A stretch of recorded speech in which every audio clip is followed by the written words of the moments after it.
بے امنی میں غیر قانونی تارکین ملوث، افغانستان کی دھمکیاں افسوسناک ہیں۔ پاکستان کا افغانستان سے دہشت گردی میں ملوث عناصر کی حوالگی کا مطالبہ۔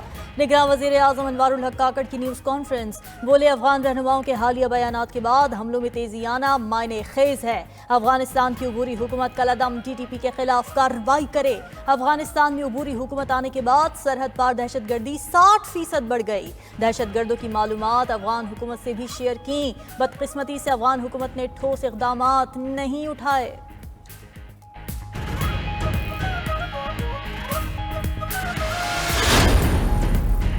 امریکہ یا کوئی اور ملک دباؤ نہیں ڈال سکتا، نگران وزیر اعظم نے واضح کر دیا۔ انوار الحق کاکڑ نے کہا کہ ان پر کسی ملک کا کوئی دباؤ نہیں۔ غیر قانونی تارکین وطن کو واپس بھیجنا پاکستان کا حق ہے، کسی کی مداخلت قبول نہیں کریں گے۔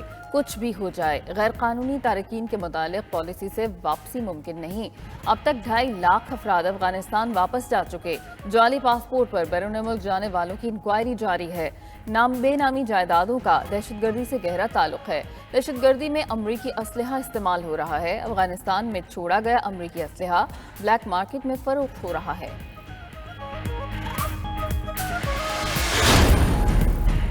غیر قانونی تارکین کی بے دخلی کے خلاف درخواست، سندھ ہائی کورٹ کا مزید سماعت سے انکار۔ جسٹس نعمت اللہ نے ریمارکس دیے، غیر قانونی افراد کی بے دخلی ریاست کی پالیسی ہے۔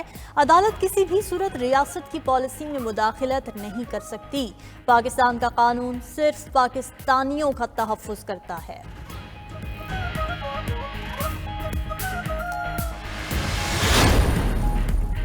نگران حکومت کی رجسٹرڈ افغان پناہ گزینوں کے لیے بڑی سہولت، پناہ گزینوں کے رجسٹریشن کارڈ کی مدت میں 6 ماہ کی توسیع کر دی۔ نگران کابینہ نے سرکولیشن سمری پر منظوری دے دی۔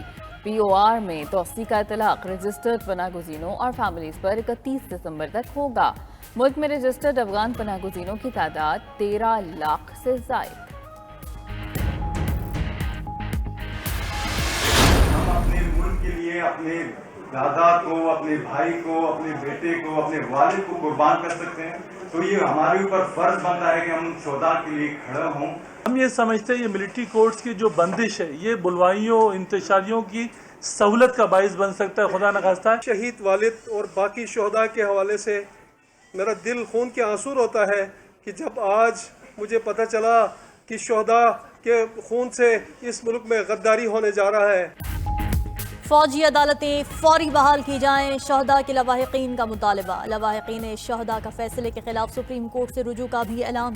کہا عدالتی فیصلے سے زخموں پر نمک پاشی نہ کی جائے۔ فوجی عدالتوں کی بندش کا فیصلہ بلوائیوں کی سہولت کا باعث بن سکتا ہے۔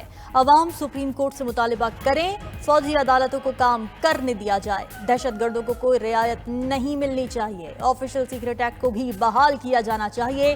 جاسوسی کے نیٹ ورکس اور شہداء کے قاتلوں کو منطقی انجام تک پہنچایا جائے۔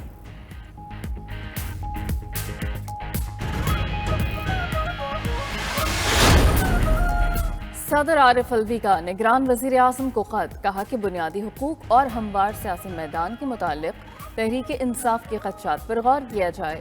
نگران حکومت کا تمام جماعتوں کو ہموار میدان فراہم کرنا بے حد اہم ہے۔ جمہوریت ہی عوام اور ریاست کے لیے آگے بڑھنے کا مناسب راستہ ہے۔ عوام کا سیاسی سرگرمیوں میں حصہ لینا ہی جمہوریت کی روح ہے۔ تمام سیاسی جماعتوں اور رہنماؤں کو الیکشن میں حصہ لینے اور عوام کو انہیں منتخب کرنے کا حق ہے۔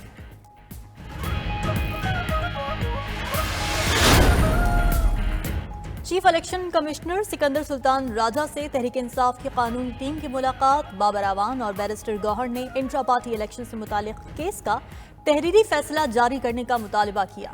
وفد نے چیف الیکشن کمشنر کو انتخابی مہم میں مبینہ رکاوٹوں سے بھی آگاہ کیا۔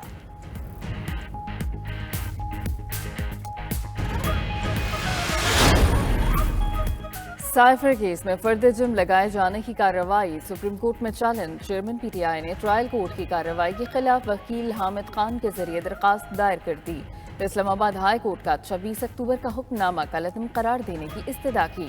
دوسری جانب سپرنٹینڈنٹ اٹیالہ جیل کی چیئرمین پی ٹی آئی کی بیٹوں سے بات کرانے سے معذرت۔ جیل میں واٹس ایپ کی مستقل سہولت موجود نہیں۔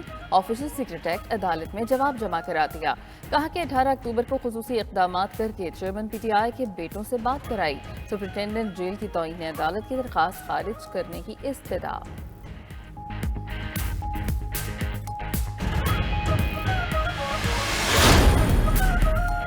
اسلام آباد ہائی کورٹ نے سائفر کیس میں شاہ محمود قریشی کی درخواست ضمانت پر فیصلہ محفوظ کر لیا۔ ایف آئی اے پروسیکیوٹر نے شاہ محمود قریشی کی ضمانت مسترد کرنے کی استدعا کی۔ پروسیکیوٹر رضوان عباسی نے عدالت کو بتایا 9 اکتوبر کو نقول شاہ محمود قریشی کو دی گئی تھیں۔ اسپیشل پروسیکیوٹر نے شاہ محمود قریشی کی تقریر کا ٹرانسکرپٹ پڑھ کر سنایا۔ دنیا میں ایسی مثال نہیں ملتی کہ کسی نے سائفر کی معلومات پبلک کی ہوں۔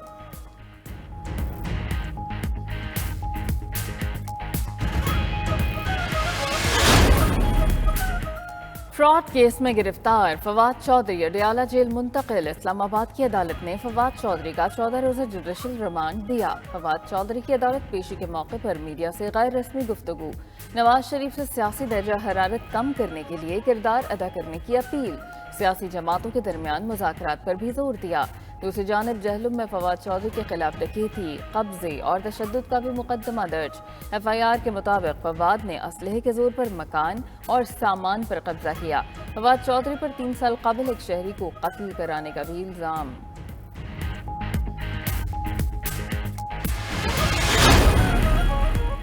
آئی ایم ایف کی ایک اور شرط پوری، بجلی کے بعد گیس بھی مہنگی۔ اوگرا نے نوٹیفیکیشن جاری کر دیا، گیس کی نئی قیمتوں کا اطلاق 1 نومبر سے ہوگا۔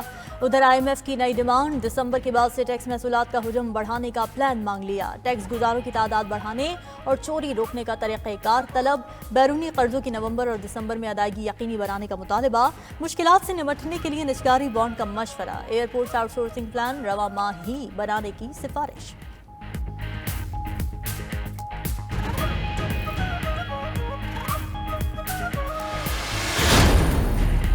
پاکستان سٹاک مارکیٹ میں تیزی کا رجحان برقرار، نیا ریکارڈ قائم۔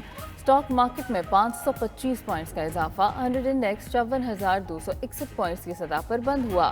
ٹریڈنگ کے دوران حساس بازار تاریخ کی بلند ترین سطح 54,419 پوائنٹس کی سطح پر ٹریڈ ہوا تھا۔ دوسری جانب انٹر بینک میں ڈالر 51 پیسے مہنگا 286.90 کی سطح پر بند ہوا۔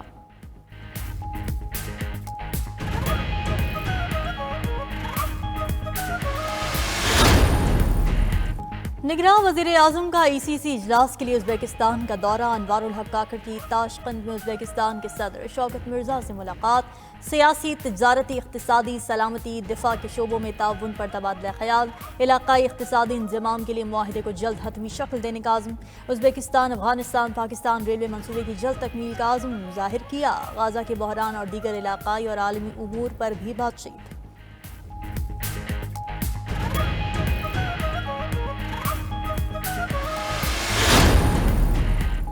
سابق وزیر اعظم نواز شریف کی وطن واپسی کے بعد نون لیگ متحرک، نون لیگ کی قیادت بلوچستان میں پارٹی کو منظم کرنے کے لیے کوشاں۔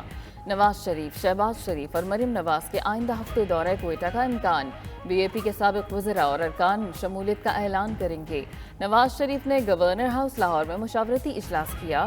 نواز شریف اور مریم نواز کی رانا مقبول مرحوم کے گھر آمد، تعزیت کی۔ دوسری جانب بشیر محمد نے پیر پگارا کو نواز شریف کا خصوصی پیغام پہنچایا۔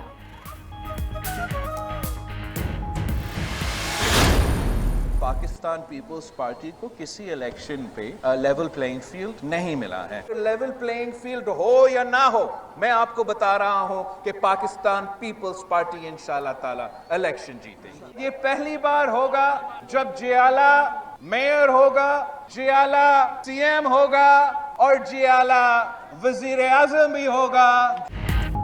لیول پلینگ فیلڈ ہو یا نہ ہو، پیپلز پارٹی الیکشن جیتے گی۔ پہلی بار ہوگا جب وزیر اعظم، وزیر اعلیٰ اور میئر سب جیالے ہوں گے۔ بلاول بھٹو کا کراچی کے علاقے لیاری میں کارکنان سے خطاب، بولے پیپلز پارٹی کو کسی الیکشن میں لیول پلینگ فیلڈ نہیں ملی۔ جب تک ووٹ کی عزت کا بیانیہ تھا ان کے ساتھ تھے، کبھی نہیں کہا سلیکٹ کریں، صرف یہ کہا کہ منصفانہ الیکشن کرائیں۔ ملک میں معاشی حالات خراب، مہنگائی، بے روزگاری، غربت عروج پر ہے، حکومت میں آ کر کراچی سمیت ملک بھر کے مسائل حل کریں گے۔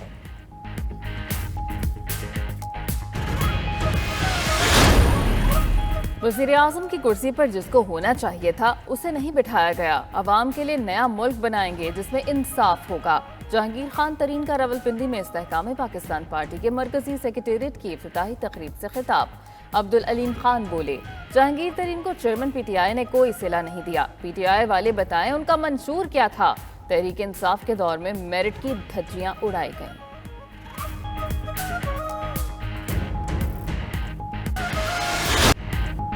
لاہور آج بھی دنیا کا آلودہ ترین شہر. پنجاب میں اسموگ کی وجہ سے ماحولیاتی ایمرجنسی نافذ کی جا چکی. جمعہ 10 نومبر کو اسکول، کالج، مارکیٹس، ریسٹورانٹ اور پارک بند رہیں گے. لاہور، ننکانہ، شیخوپورہ، قصور، گجرانوالہ، حافظ آباد، نارووال، وزیر آباد میں جمعے اور ہفتے کو سرکاری چھٹی. جمعرات کو پہلے ہی 9 نومبر کی چھٹی ہے. شادی ہال اور پبلک ٹرانسپورٹ کھلی رہے گی. ادھر انسداد اسموگ آپریشن میں خصوصی ٹیمز کے اقدامات جاری. شاہراہوں پر زیادہ دھواں چھوڑنے والی کئی گاڑیاں پکڑ لی گئیں.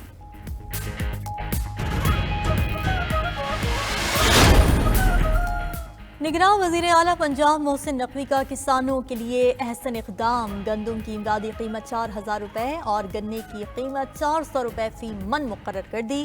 پنجاب حکومت کا ہر قسم کے کوٹے پر پابندی عائد کرنے کا فیصلہ. نگراں صوبائی وزراء نے کہا کہ کراشنگ سیزن کا آغاز 20 نومبر سے ہوگا. پنجاب میں گندم 16 ملین ایکڑ لگانے کا ٹارگٹ ہے. گندم کی بمپر کراپ ہوگی. امپورٹ نہیں کرنا پڑے گا.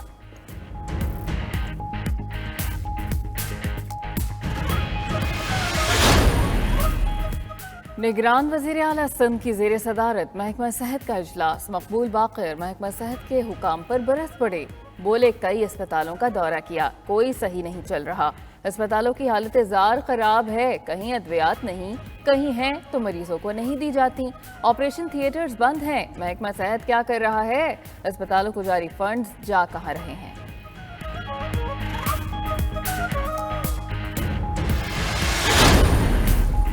مرتضی بھٹو قتل کیس میں ملزمان کی بریت کے خلاف اپیلوں کی سماعت. طلبی کے باوجود ملزمان کی عدم پیشی پر سندھ ہائی کورٹ کا اظہار برہمی. عدالت نے سابق ڈی آئی جی شعیب سرل، سابق پولیس افسر واجد درانی سمیت 19 ملزمان کو طلب کر لیا. ایس ایچ او کلفٹن کو ملزمان تک نوٹس کی تعمیل کا حکم. سندھ ہائی کورٹ کا نامزد ملزمان کو 13 دسمبر کو پیش کرنے کا حکم. کہا جن ملزمان کا انتقال ہو چکا ان کی بھی تصدیق کر کے رپورٹ پیش کی جائے.